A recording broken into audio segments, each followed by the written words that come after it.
should be most happy if you're happy in love and you love your work. Then you'll be, I think, fully happy. If you lack either of those two, if you have one of those two things, you'll be half happy.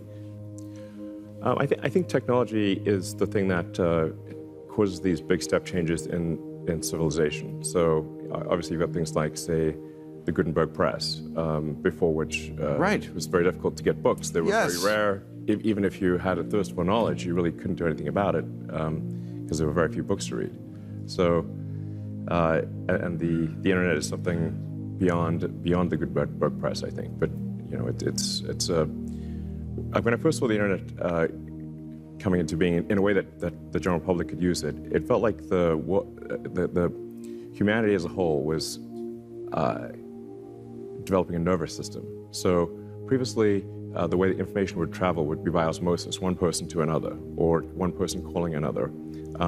But the access to information was very limited.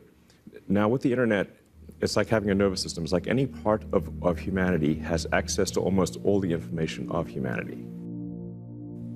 Like you could be in the middle of the Amazon jungle with, say, a Starlink terminal and have access to more information than the president did in 1980.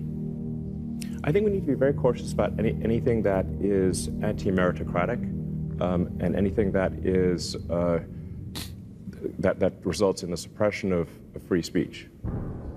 So, you know, those are two of the aspects of the work Mind Virus that I think are very dangerous.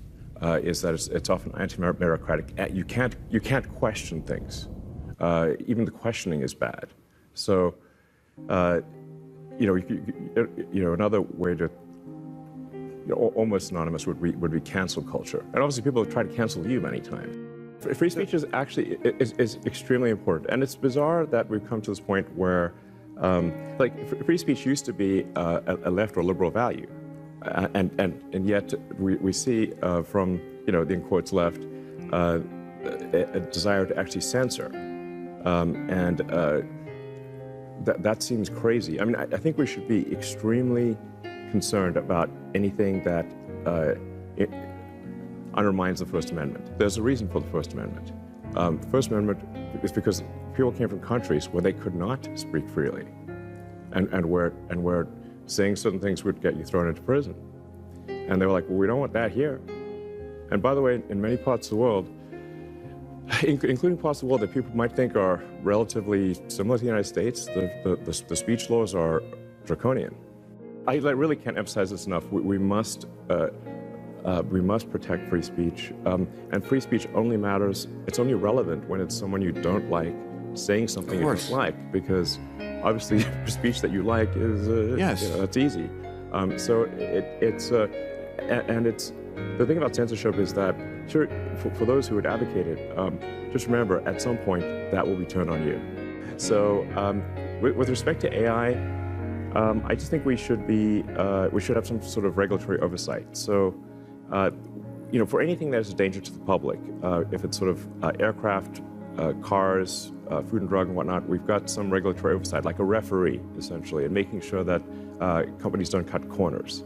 So, I think that since if one agrees that AI is a potential risk to the public, then there should be some regulatory body that oversees what companies are doing so that they don't cut corners and potentially do something very dangerous. Overall, with, you know, my concern with Twitter was it is somewhat of the digital town square, and it's important that there be both the reality and perception of trust for a wide range of viewpoints. There was a lot of censorship going on, and we sort of uncovered a lot of that with the Twitter files, including a lot of government-driven censorship, which, I mean, it seems that that's got to be a constitutional violation, what was going on there. But and I can, since I'm like an avid Twitter user, I could detect that like something's not right here, and so that's really why I did the acquisition. It wasn't because I thought this was an easy way to make money or something like that. This is being mayor of Tweet Town or whatever, is definitely like there's a lot of arrows pointed at you, like flying at you. Of course. But you seem to handle that okay.